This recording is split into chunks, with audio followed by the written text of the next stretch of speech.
नमस्कार दोस्तों, जय हिंद। सुबह की सुवेला में आप सभी का मैं हृदय से अभिनंदन करता हूं। मित्रों, मैं आपको प्रकृति के चित्रण समय समय पर वॉइस ऑफ जैसलमेर के माध्यम से दिखाता रहता हूं। मैं कुछ दृश्य आपको दिखा रहा हूं। यह श्वान है, यानी कि कुत्ते, डॉग। यह एक मानवीय के सामाजिक जो हमारी संरचना है उससे परे जंगल में रहते हैं। तो यह दृश्य मैं आपको क्यों दिखा रहा हूँ, ऐसा यह कोई महत्वपूर्ण नहीं है, लेकिन मैं एक कहानी इसके माध्यम से आपको दिखाना और बताना चाहता हूँ। इन श्वानों के बीच एक श्वान है जिसका मैं आपको नाम बताऊं तो उसे रूबी कहते हैं।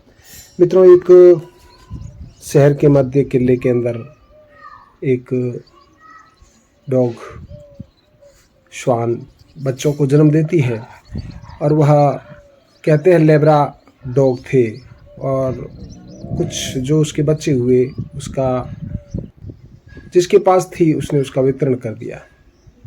तो यह जो आप दृश्य देख रहे हो पानी में ये तैरती हुई, यह वो लेब्रा डॉग की बच्ची रूबी है। तो यह एक ऐसे माहौल से थी जहाँ इसे घरों के अंदर रखा जाता था, होटलों में रखा जाता था, लेकिन किसी व्यक्ति ने इसको एडॉप्ट कर लिया जैसा कहते हैं। तो उसने जब अपने घर लाया तो वहाँ विरोध हुआ, तो इसको सड़क पर छोड़ दिया। लेकिन यह बहुत सुंदर थी। तब एक, जिसका मैं नाम आपको नहीं बताऊंगा, एक मेरे मित्र है, उन्होंने इसे रोज़ का खाना देना और इस तरह से इसका पालन पोषण प्रारंभ किया, और फिर इसे ले जा करके दूर शिवमढ़ी में छोड़ दिया। शिवमढ़ी में छोड़ने के बाद इसे सुबह का दूध देना, इसका खाना, सभी चीज़ का ध्यान रखा गया। लेकिन बड़े लंबे समय के बाद यह वहाँ के वातावरण में ढल गई, वहाँ की जंगली कुत्तों से काफ़ी परेशान हुई, और फिर जब यह एक युवावस्था में आई और कह सकते हैं यह भी एक परिवार बनाने की स्थिति में आई, तो वहाँ से जो इन्हें छोड़ के आए थे उन्होंने वहाँ जाना छोड़ दिया। वह गढ़ीसर के पीछे आ गए और वहाँ से इसे इस गढ़ीसर के पीछे लेके आए। तो यहाँ वह खाना लाते थे, कभी नहीं मिलता था। इसने अपना परिवेश बदला और इस गढ़ीसर तालाब की बहुत दूर तक गहराई में जाने का अपना साहस पैदा किया। और मैं आज सुबह जब गया तो मैंने कई श्वान देखे, उसके बीच इस रूबी को देखा, और मेरे पास से ये निकल करके बहुत लंबी दूरी पर गढ़ीसर के बीच तक गई, और वहाँ बहुत गहराई थी। उससे आगे कुछ नावें खड़ी थी, कहीं से और जाना था, लेकिन कुछ श्वान थे जंगली, वो पीछे मैं जहाँ बैठा था मेरे पीछे आकर के आवाज़ें लगाने लगे। तो यह उनसे थोड़ी भयभीत हो गई और बहुत दूर उस नावों के पास से पुनः वापस आने का प्रयास करने लगी।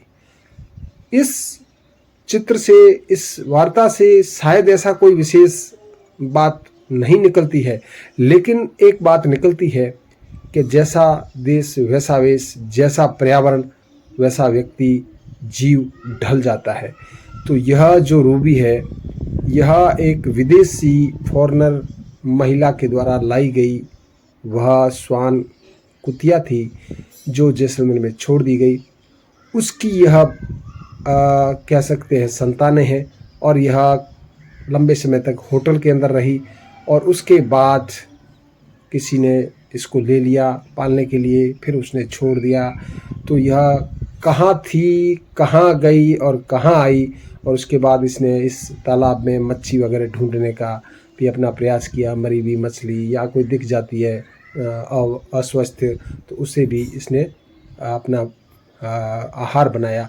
तो मेरा कहने का तात्पर्य है, कितने अच्छे स्थान पर थी, इसका वहाँ जन्म हुआ, लेकिन आज यह गढ़ीसर के पीछे मैं जाता हूँ और मेरे यहाँ परिचित हो चुकी है। इसे लोग रूबी कहते हैं। मैंने जब इसे बहुत लंबे दूर तक जाते हुए देखा, तब मुझे एक प्रेरणा लगी। इसकी कहानी मैं पूरी जानता था, मैंने पहले पता कर लिया था।